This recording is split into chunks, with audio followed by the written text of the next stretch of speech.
it's Emma Holmes from Rebels and Rockstars, and today the gorgeous Sarah Cornforth, Magickal Creatrix, popped round to have a little bit of a chat with me, and we are talking about a business journey. We are talking about how she has moved from being a corporate virtual assistant into being an artist. Come and check it out.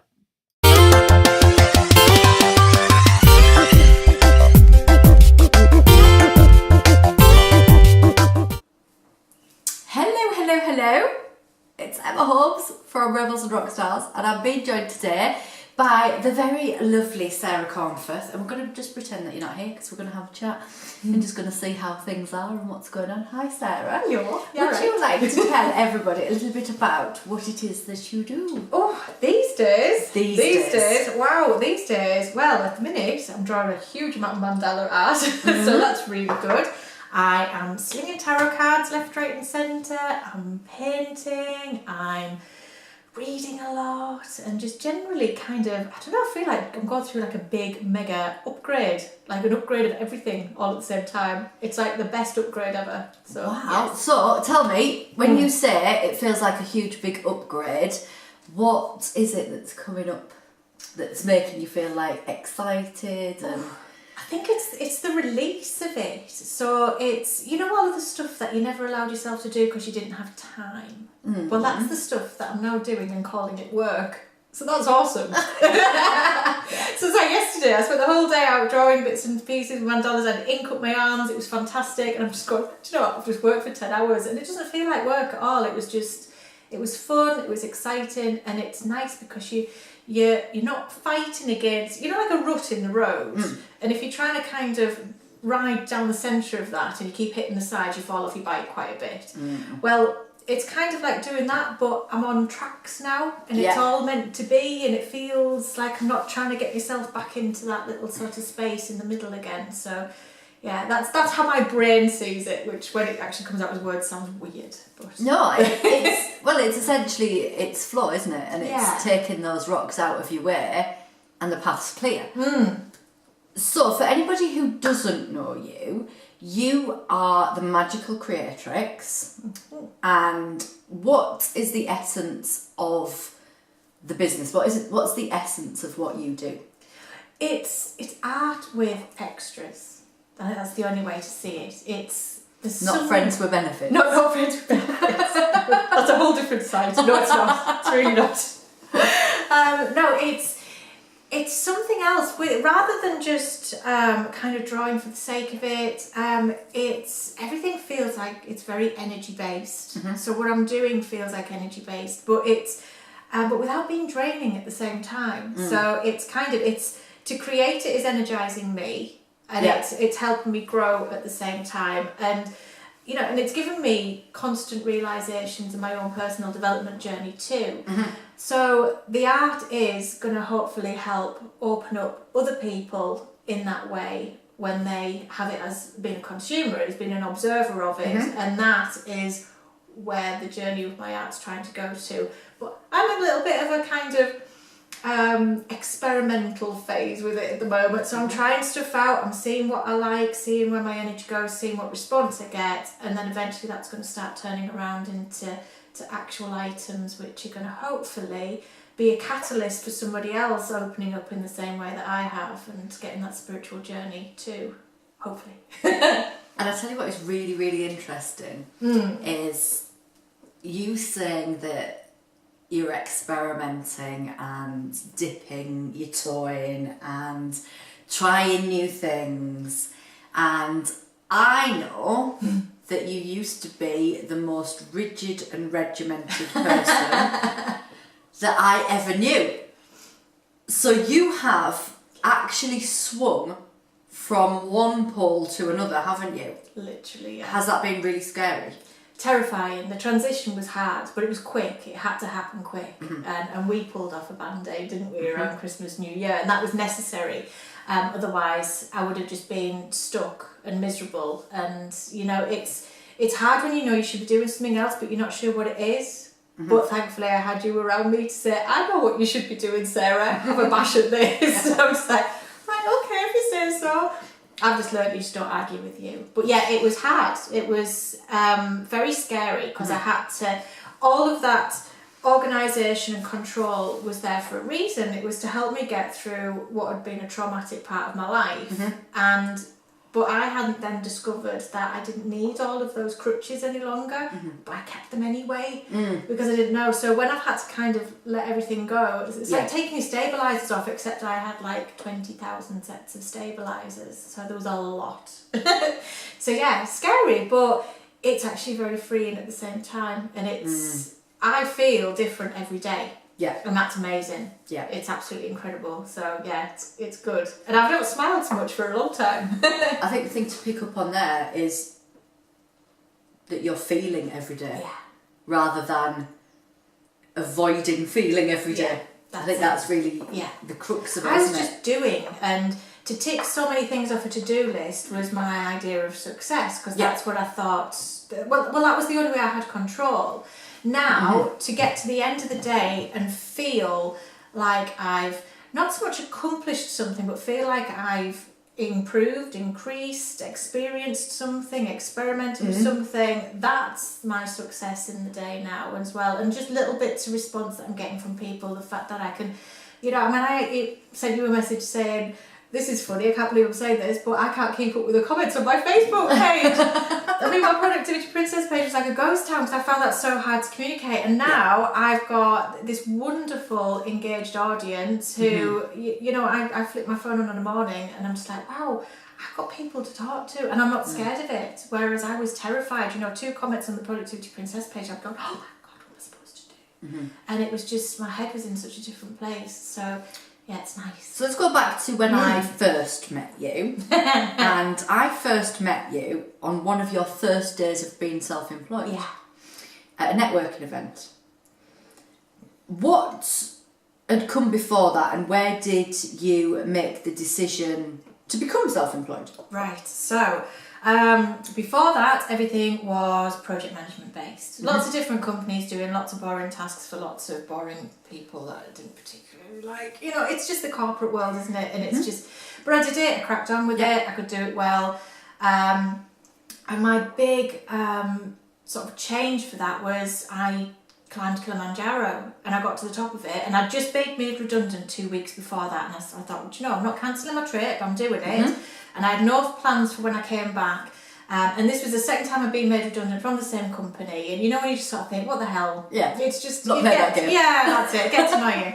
Got to the top, and seriously, when you do anything like Kilimanjaro, you kind of, I was hallucinating foxes, but that's a whole different thing. But it was there was a lot going on, and I experienced so much that I just knew on my way down, as we started to increase the oxygen levels, which was a bonus, I knew that I wasn't going to go back into an office ever again. I had no idea what I was going to do, but I just knew that was never ever going to happen again, because I felt so liberated from having that experience that I wanted to create a life that allowed me to have more of these experiences, or that I could feel this way while I was working as well. And it was just a really big game changer, but it took me ages to work out what I was going to do. At first I had to just go with skills that I'd already established through corporate, so that the kind of sensible thing was to go into the VA side of things, take what I already knew, transfer it into business owners. And that worked for quite a while, and it was good, and it got me to the point where I realised, definitely not going back into the corporate world. But the Productivity Princess and prior to that Crystal Virtual Assistants have taught me so much that I'm now using in my Magickal Creatrix business without feeling like I'm being a business, without having to learn business, because I've already learned business. So now I'm learning Magickal Creatrix stuff, which is fab. So that's taken a lot of pressure off. And so I feel like what I've done is I've been to university for 4 years to do my business degree. And that's what it feels like. I feel like that bit's done, I've got everything, I know how to source any bit of information, any problem I have business wise I can solve, because I've done it a gazillion times before. And I think that's what we've got to really remember. So I don't focus on that now. Every business problem has a solution. Now I just work on what am I creating, and so it's switched completely, turned right over. It's great. So when we sort of timeline it back to start with Crystal Virtual Assistants, and this was a bit of a nameless brand. Yeah. You were doing some work for your dad, weren't you, at that time? I think he's quite a big influence in your world. He's a big rock that has inspired you a lot. Where did the name Crystal come from? Oh, well, what was that all about? Well, do you know what? That was my dad's name because he's still Crystal Capital. So what we were doing was we were sort of tagging on my virtual assistant business to that, and it was going to be, you know, supporting the associates that worked for him. So it was going to be a bit bigger that way, very corporate, very more finance industry orientated. Yeah. Not what I really wanted to do, but I was still not in an office, so I was still better off. I'd still leveled up a little bit, so that was fine. So I actually don't know where my dad got Crystal from at all. No idea. Absolutely no idea. Well, I think that's one you've got to ask. Well, it is, yeah. I wonder why I never thought of asking. It just seemed okay. It just seems normal because it's something you've already been around. But you're surprised how many people used to email me and say, "Hi, Crystal. I just want to find out what services you have." I'm really not called Crystal. And then we prized you out of the corporate identity and into being yourself a bit more. That's where the Productivity Princess was born. You liked being a princess, didn't you? I did like being a princess, yeah. That's it, yes. Definitely. And you worked with lots of entrepreneurs, solopreneurs essentially from there, people who were working for themselves and probably more in the online world than anywhere else.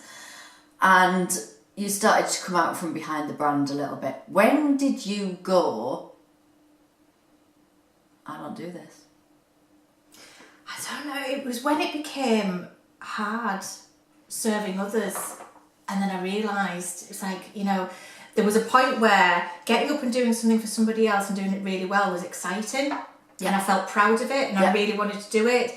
And then there was a point where it started to feel like a job again, and you know, when the excitement goes and you're not kind of thinking of innovations for that client anymore, you're really wanting to do something of your own, then I was in conflict then. And, you know, I wanted to do these amazing things I was doing for clients. I wanted to do them for myself and my own business, but I didn't have the energy to do both either. I could either serve my clients or serve my business. So, you know, but my business was serving clients at that point. So that was kind of where the Catch-22 thing came in.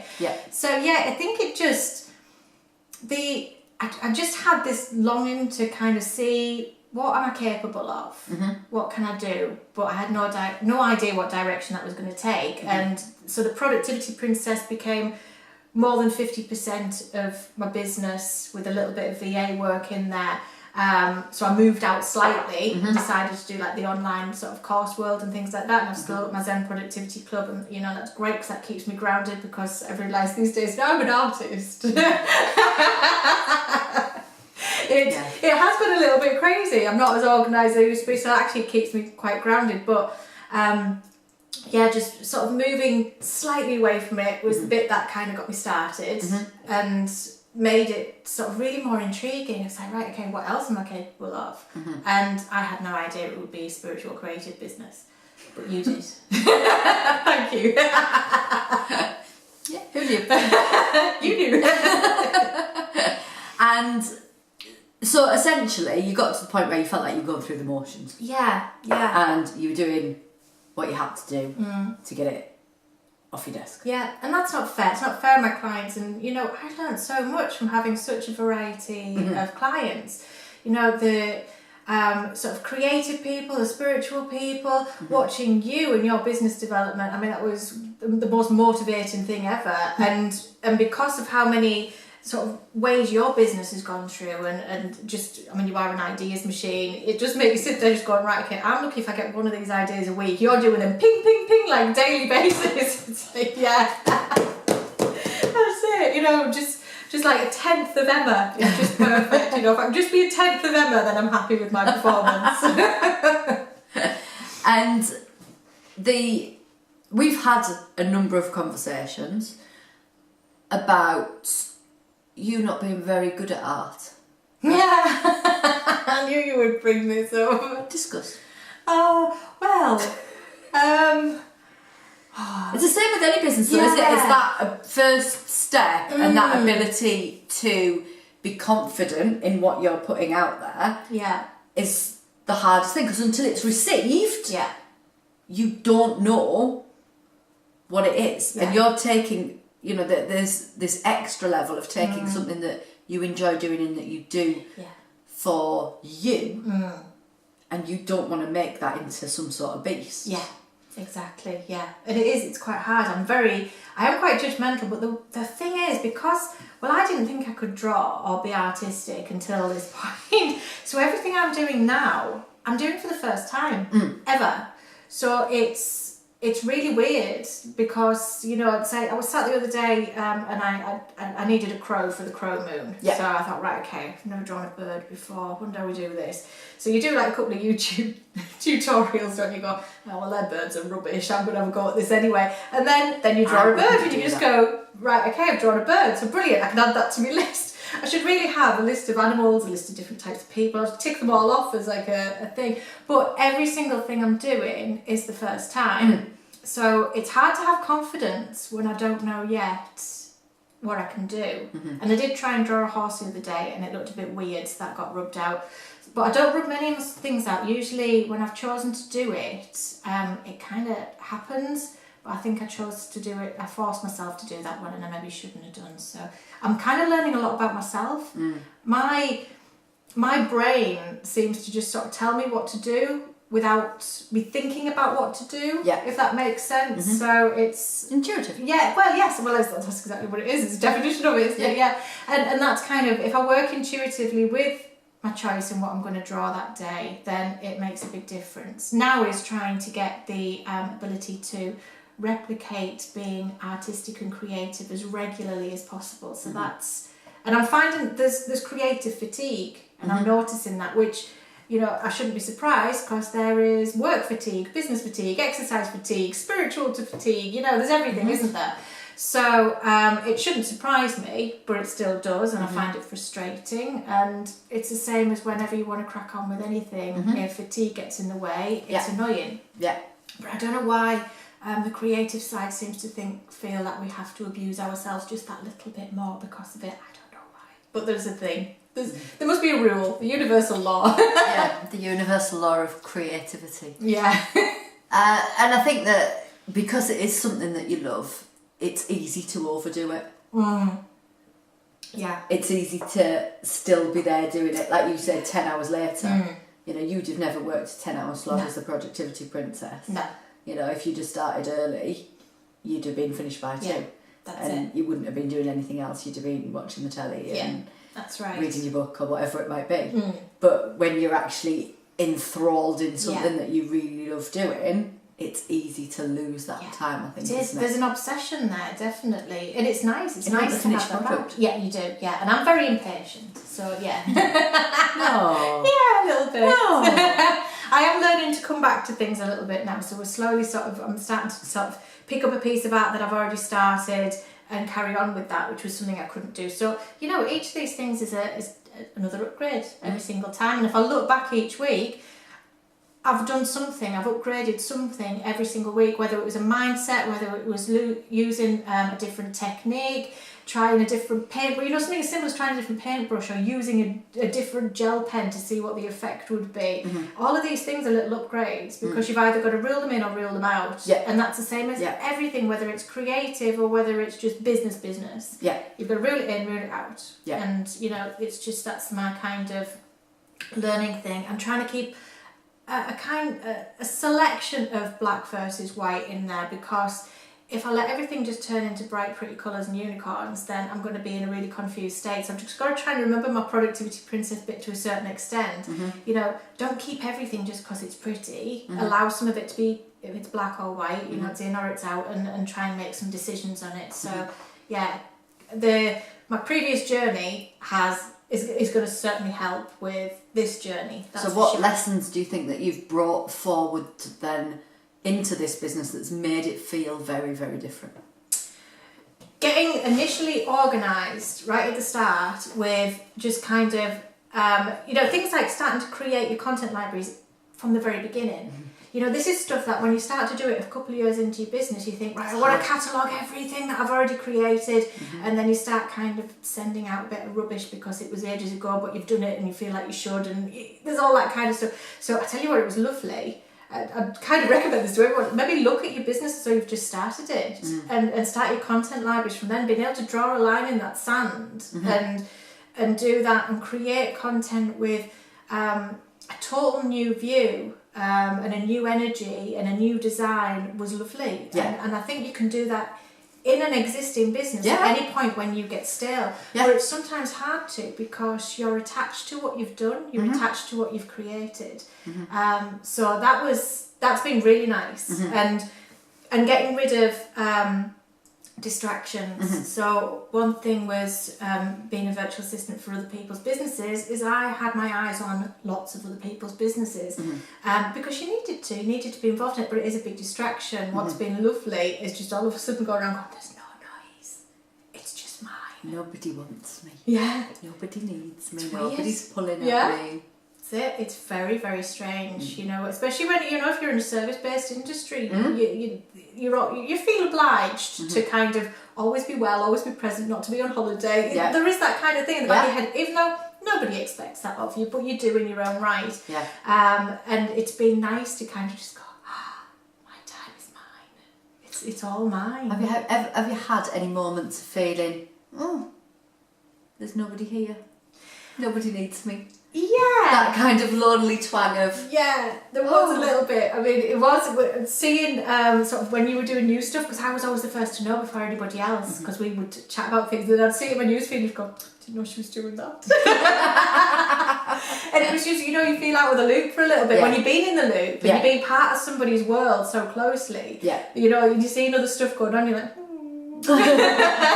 But then it's really nice now because I feel settled with it, and actually I'm enjoying being able to follow your business as a consumer and not as a part of the team. And so I'm now looking at things from a different perspective. I'm able to digest your information rather than just process it in a physical way, So actually I'm probably learning more, even though I had more access to your information before. I didn't have the time to kind of review it in the same way, so actually it's benefiting me in that way as well. And it's nice to actually be able to comment on your Facebook and things because I'm not you. Little things like that. So it's nice. But yes, there was a little bit just kind of, you're used to always having these messages and things, so... Well, people be all the time, have you got a minute? Can you do this? Can you do that? Can you do the other? And then it goes quiet, and at first you think, but what it's been replaced and then you go, with... it is. It's very nobody needs me. It's like a tumbleweed passes through the office. But it's been replaced with engagement. It's been replaced with people thanking me for my card of the day, saying that my artwork is beautiful, loving tarot spreads or a reading that I've given or something like that. And so it's been replaced with massive amounts of positivity and plenty of it as well, which I still can't get over. It's mad. It's like I'm in a parallel universe, but that's kind of been the stage for a long time anyway. Are you in the upside down? I am in the upside down. No, the upside down's scary. I'm in the right way up. And everybody else is in the upside down. That's it. So you mentioned cards and tarot there. How did that start? Oh, Emma, how did that start? Well, it did start years and years ago, but then it stopped. So I remember... You were a dabbler. I was a dabbler, and I bought a deck of tarot cards from Guru, which was our brilliant shop in town, and the traditional Rider-Waite, and I was still at school, and I hid them in my knicker drawer, so my mum didn't find that I was cavorting with the devil. But when you were a teenager, these were naughty things to own, weren't they? It was like it was forbidden and stuff. Yeah, that's it. And I was always, I was a bit of a goth and a bit of a rock chick, so I always liked the dark side and the alternative stuff. And so I'd kind of been interested then, but I had no idea what to do with it, and they probably spent more time on my knicker drawer than out. So and it's where else do you hide your secret stuff? Parents don't know about that. Oh yeah, I've thought about that. So it was being involved in kind of your business transition where a lot more spiritual entrepreneurs flocked towards you, didn't there? All of a sudden, I remember you saying to me, all of a sudden my ideal clients changed without me aiming for it. Didn't expect that. And that was great. So I was seeing card readings everywhere, and you were doing it as well. And then, you know, I got a couple of decks and we started reading for each other a little bit. And I was struggling with the intuitive side. I was still. She wanted the guidebook all the time. Really struggling with it. Well, I'd created a world of rules. Rules, yeah, there's got rules. Yeah, that's it. So, you know, I'm just like, what are the rules for this ever? She's gone, there are no rules. Oh, Jesus, I'm not going to get this. Feel a bit uneasy about that.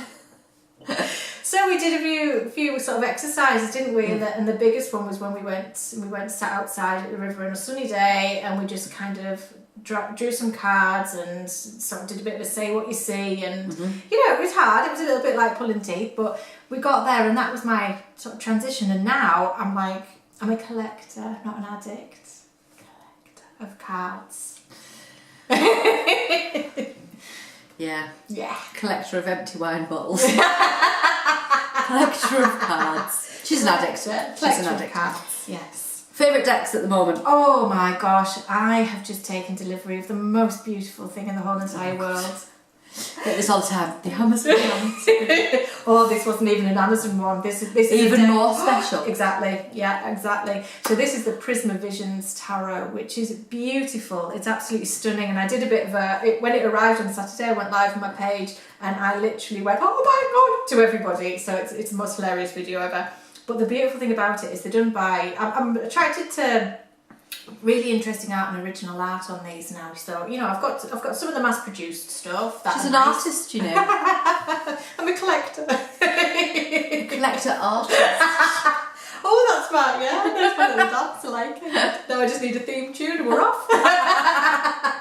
Heaven help us. But the beautiful thing about it is, for each of the suits, they all join together and make one long picture that's like a story going all the way through them. And it's absolutely stunning, and I'm going to do a full review on them. So that's my favourite tarot deck at the moment. And I do still have my Lucy Cavendish crush, which I pay to just have everything she's ever created ever. Can't help it, I don't know what it is. It's because you're a collector. Yeah. That's it. See, it's working. You believe me.